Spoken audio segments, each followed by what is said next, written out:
Merhaba arkadaşlar, kanalıma hoş geldiniz. Bugün sizlerle birlikte ekonomiyi yorumlayacağız. Dünya para piyasalarının teknik analiz verilerinden bahsedeceğim. İlk olarak genel bir piyasa yorumumu yapacağım ve arkasından dolar ve euro ile ilgili teknik analizlerimi gerçekleştireceğim. Arkadaşlar, kanalıma abone olmayı, beğenmeyi ve aşağıya yorumlarınızı bırakmayı lütfen unutmayalım. İlk olarak Türkiye'de dün yurt içerisinde Ekim ayına ait açıklanan Türkiye Güven Endeksi Ekim ayında bir önceki aya göre %1 oranında azalarak 101,4 seviyesine düştü. Ekonomik güven endeksindeki düşüş, tüketici ve reel kesim imalat sanayi güven endekslerindeki düşüşlerden kaynaklandığını düşünüyorum. Hizmet sektörü, parakende ticaret sektörü ve inşaat sektörü güven endekslerinde ise artış yaşanırken, ancak yaşanan artış kaybının karşılamaya yetmediğini de vurgulamak isterim. Dış ticaret istatistiklerine göre Eylül ayında ihracatımız %30 artarken ithalatımızda da %11,9'luk artış kaydı gerçekleşti.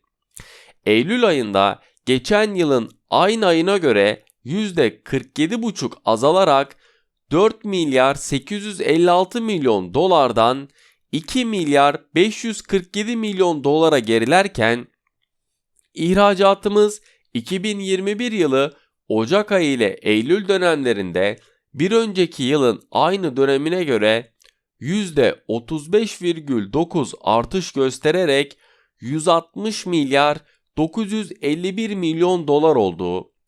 İthalatımız %23,7 artış göstererek 193 milyar 301 milyon dolar olarak gerçekleşirken, Ocak ayı ile Eylül dönemindeki dış ticaret açığımız ise %14,6 olarak azalarak 37 milyar 876 milyon dolardan 32 milyar 351 milyon dolara geriledi. İhracatın ithalatı karşılama oranı ise 2020 yılının Ocak ile Eylül dönemlerinde %75,8 iken 2021 yılının aynı döneminde %83,3'e yükseldi. Verilerden de pozitifliğin sürmesi Türkiye'nin büyümesinin devam edeceğini bizlere gösteriyor. Dün Borsa İstanbul Yüz Endeksindeki küresel borsalara paralel yükselişin devamı gelirken, günü %0,67'lik değer kazanımı ile 1519 puan seviyesinden tamamlarken toplam işlem hacmimiz 24 milyar Türk lirası seviyesine gerçekleşti. Sektör endeksleri arasında en fazla kazandıran sektör %3,21 ile spor endeksi olurken en çok gerileyen sektör ise %1,42 ile iletişim sektörü oldu. Dolar Türk lirasında paritesindeki düzenleme sürerken düşüşlerin halen daha alış fırsatı yarattığını da vurgulamak isterim. Türkiye'nin benzerliğinden Brezilya beklentiler üzerine 150 baz puan faiz artırarak son 6 ayda 525 puan faiz artırmış oldu. Küresel merkez bankaları faiz artırım döngüsüne devam ederken Türkiye'den para çıkışlarının hızlanacağı bir döneme girildiğini düşünüyorum. Bizim reel faizlerimizin hızla gerilemesi yabancı çıkışını hızlandıracakken, bu nedenden dolayı önümüzdeki günlerde yurt içerisinde olumsuzlukların artacağını düşünüyorum. Bugün yurt içerisinde veri akışı sakin.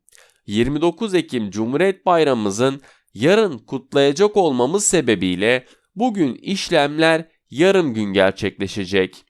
Bugün Türkiye Cumhuriyeti Merkez Bankası Başkanı Şahap Kavcıoğlu'nun 3. enflasyon raporu açıklanacak.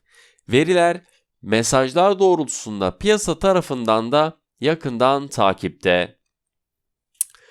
Amerika Birleşik Devletleri tarafında ise dün Amerika Birleşik Devletleri'nde enflasyonu ve büyümeyi harcamalar yoluyla etkileyecek verilerden olan çekirdek dayanıklı mal siparişleri aylık bazda beklentilerin üzerinde negatif bölgede %0,4 olarak açıklanırken beklentiler de yine negatif bölgede %1,1 geleceği yönündeydi.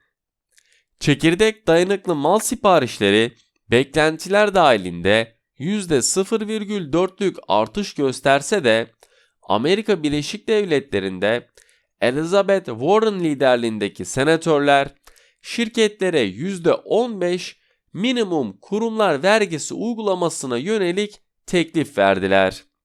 Teklife göre 3 yıllık bir dönemde yıllık ortalama düzeltilmiş gelirleri en az 1 milyar dolar olan şirketlerden bu %15'lik vergiye tabi olacaklar. Warren, King ve Wyden ise sundukları teklifin gelecek 10 yılda yüzlerce milyar dolar gelir yaratacağı ifade edilirken King'e göre elde edilecek gelirler 400 milyar dolar olacak. Kurumsal vergilerine ilişkin bu talep Amerika Birleşik Devletleri borsalarında olumlu karşılanmazken endeks dünü satıcılı bir seyirde tamamladı. Dün dolar endeksinde de sınırlı düşüş kaydedilirken Amerika Birleşik Devletleri'nde 10 yıllık tahvil faizleri sert düşerek bu sabah itibariyle %1,54 seviyesinden işlem görüyor. Bugün Amerika Birleşik Devletleri'nde 2021 yılının 3. çeyreğine ilişkin büyüme verileri açıklanacak. Büyümenin %2,6 olarak açıklanması beklenirken Amerika Birleşik Devletleri'nde son dönemde Delta varyantının etkisi ve bazı malların arz darboğazındaki görülen sıkışıklığın imalat sektörü üzerindeki olumsuz etkilerinde yaşıyoruz. Bu olumsuz etkinin büyüme üzerinde ne kadarlık bir düşüş yaratacağını takip ederken bunun dışında haftalık işsizlik maaşına başvuranların sayısının 290 bin kişi gelmesi beklenirken geçen hafta pandemi başından bu yana yani Mart 2020 yılından bu yana gelen veriler en düşük seviyeye gerilemişti. Haftalık işsizlik maaşına başvuranların sayısı pandemi öncesi ortalaması olan 250 bin kişiye hızlı bir şekilde yaklaşırken bu tahvil alım programının azaltılmasının Kasım ayında olabileceğine dair de sinyaller veriyor. Bunun dışında konut sektörüne ilişkin gelecek verilerde beklemedeki konut satışlarının aylık bazda %0,4 artması beklenirken bugün gelecek veriler piyasalarda kısmi oynaklığı artırabilecekken küresel piyasalarda da güçlü dolar beklentimi de koruyorum. Euro bölgesi tarafında ise dün Euro bölgesinde veri akışı sakindi. Alman hükümeti 2021 ve 2022 için makroekonomik tahminlerini revize ederken Alman ekonomisinin toparlanmasını geciktiren arz darboğazları nedeniyle 2021 yılının büyüme tahminini %3,5'tan %2,6'ya çekerken 2022 yılı beklentisini ise 3,6'dan %4,1'e çıkardı. Ekonomi Bakanlığı 2021 ve 2022 enflasyon tahminlerini de %3 ve %2,2 olarak korurken Euro dolar paritesinde 1,17 seviyesinin altında satış baskısının korunduğunu söyleyebilirim. Euro Türk lirası tarafında ise kar satışlarının ardından bugün yükselişlerin yaşandığını görüyoruz. Kurdaki her düşüşlerin alım fırsatı yaratmayı sürdürdüğünü de sürekli sizlere buradan vurguluyorum. Avrupa borsaları da dünü satıcılı bir seyirde kapatırken bugün Avrupa Merkez Bankası faiz kararını açıklayacak. Faizlerde ve varlık satın alım programında bir değişiklik beklenmezken ancak bazı üyelerin enflasyondan aşırı rahatsız olması ve enflasyonun kalıcı olabileceğine dair mesajlar vermesi toplantıda varlık satın alım programının sonlandırılması için tartışmaların büyüyeceğini bizlere gösteriyor. Avrupa Merkez Bankası Başkanı Christine Lagarde'ın büyüme, enflasyon ve istihdam ayrıyetten de faizler üzerine bizlere bilgiler vereceği, piyasalarda da oynaklığı artıracağını düşünüyorum. Şimdi dünya para piyasalarının teknik analiz verilerinden bahsedeceğim. İlk olarak dolar Türk lirasında kurda 9,50 Türk lirası civarında fiyatlamalar sürerken bugün yurt içerisinde enflasyon raporu ve son para politikası kurulu toplantısının tutanakları açıklanacak. Aynı zamanda Amerika Birleşik Devletleri'nde haftalık işsizlik maaşına başvuranların sayısı, büyüme ve bekleyen konut satışları verilerinde yakından takip ediyorum. Yurt içi piyasalar 29 Ekim nedeniyle yarım gün açık olacakken fiyatlardaki hareketliliklerinde sınırlı kalacağını düşünüyorum.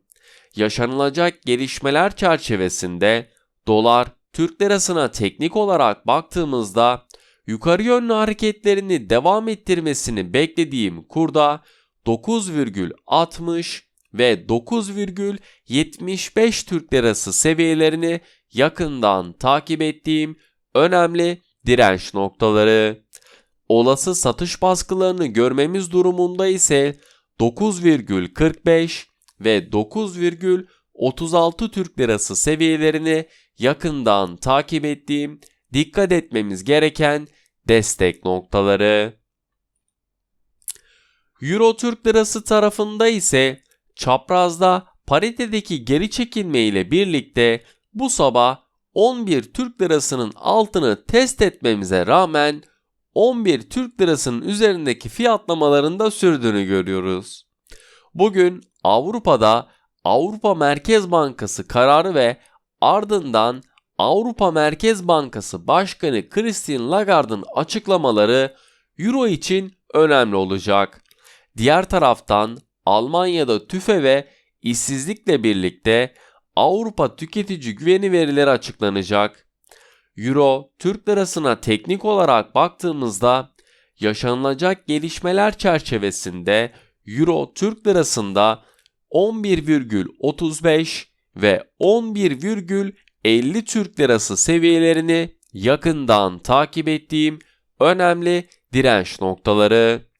Olası satış baskılarının görülmesi durumunda ise 11 Türk lirası ve 10,80 Türk lirası seviyelerini yakından takip ettiğim, dikkat etmemiz gereken destek noktaları.